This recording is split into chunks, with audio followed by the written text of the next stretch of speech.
What if I told you that one of the most powerful forces in modern music history started with just a few $1,000s and a dream?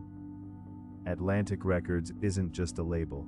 It's a story of vision, risk, and revolutionary sound that changed everything. Today we're pulling back the curtain on how this company shaped the music you love and the surprising secrets behind its rise. Stick around, because this journey is truly remarkable.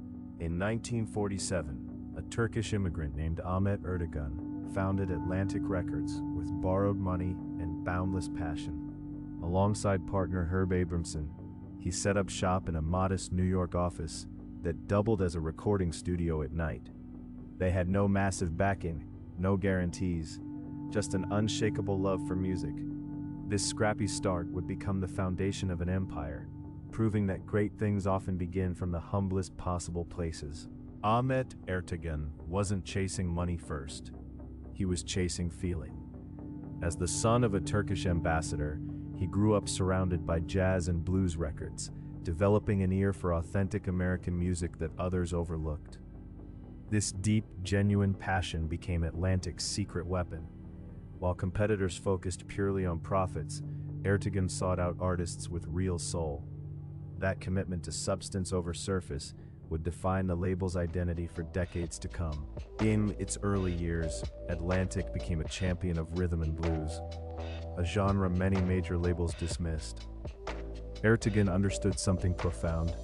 This music mattered, and audiences were hungry for it. He recorded black artists with respect and care during an era when that was tragically rare. This wasn't just good business, it was a stand for musical dignity, elevating voices that mainstream America had shamefully ignored for far too long. Then came Ray Charles. When Atlantic signed him, they gave him unprecedented creative freedom, and he rewarded them by inventing an entirely new sound. Blending gospel, blues, and jazz, Charles created soul music itself. Songs like What I Say didn't just sell records, they shifted culture. Atlantic's willingness to trust an artist's vision rather than control it unlocked genius. This became a recurring theme in the label's most legendary successes.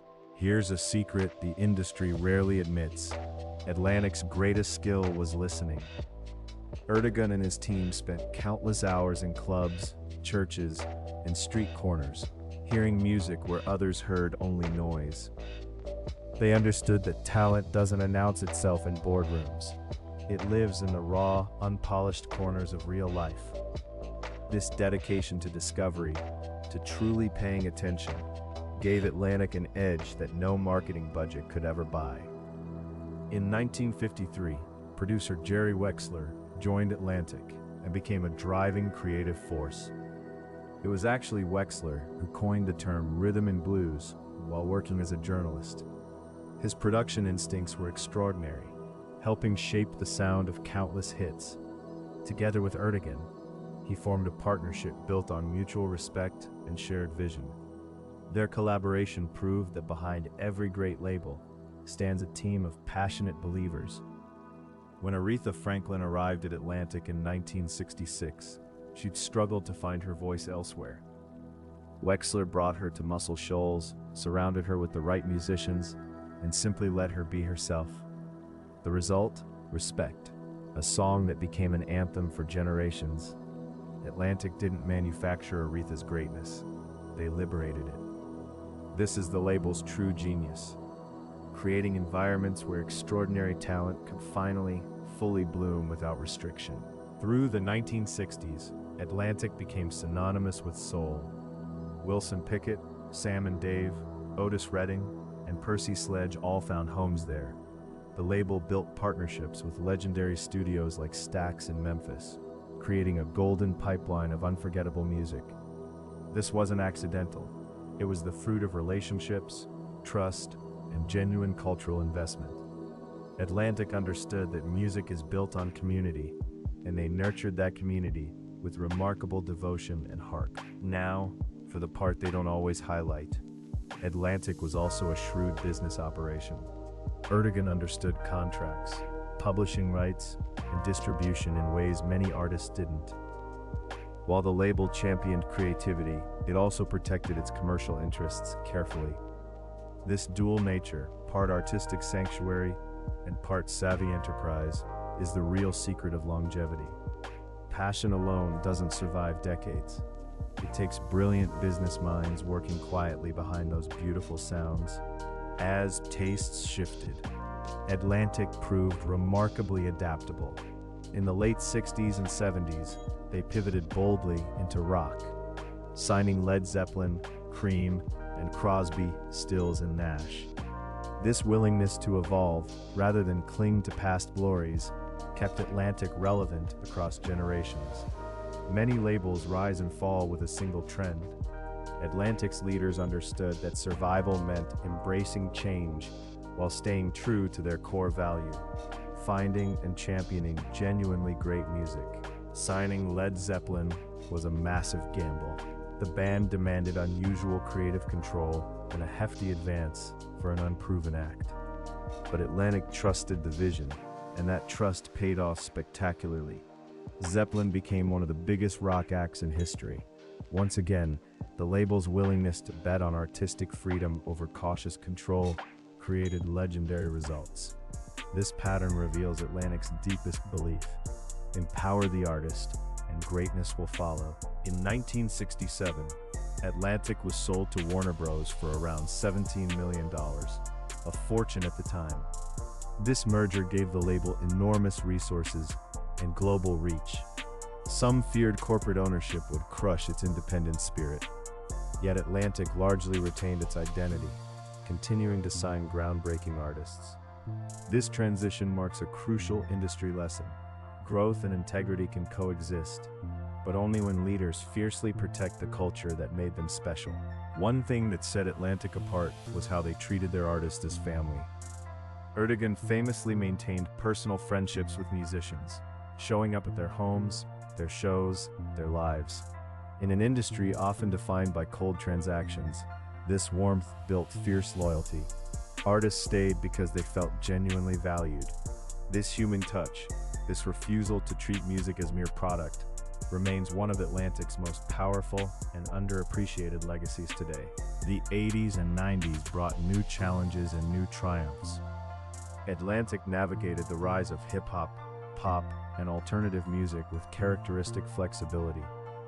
Artists like Phil Collins, Genesis, and later hip-hop pioneers found success under its banner. The label proved again that reinvention isn't betrayal, it's survival. Every generation demands fresh sounds, and Atlantic consistently found ways to capture the spirit of the moment while honoring its rich history. Today, Atlantic Records remains a powerhouse, home to major contemporary stars across countless genres. From Bruno Mars to Cardi B to Ed Sheeran, the label continues discovering and developing talent. While the music industry has transformed dramatically with streaming and social media, Atlantic's fundamental mission endures. They still hunt for authentic artistry, still take calculated risks, and still shape the soundtrack of our lives, decade after remarkable decade of innovation and reinvention. So what's the secret they don't want you to hear? It's beautifully simple.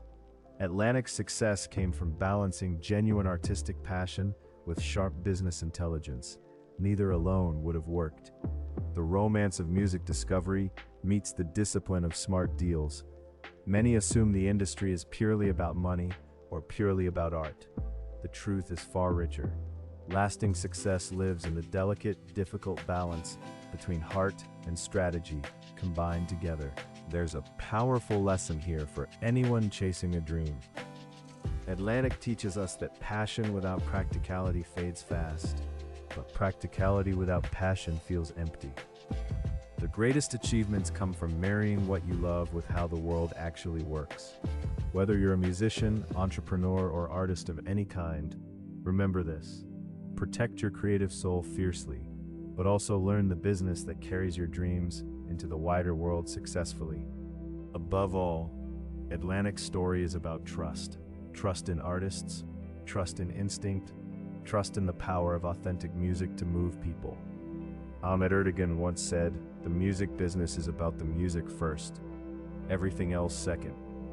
That philosophy, that unwavering belief in substance, built an institution that outlasted trends, technologies, and countless competitors.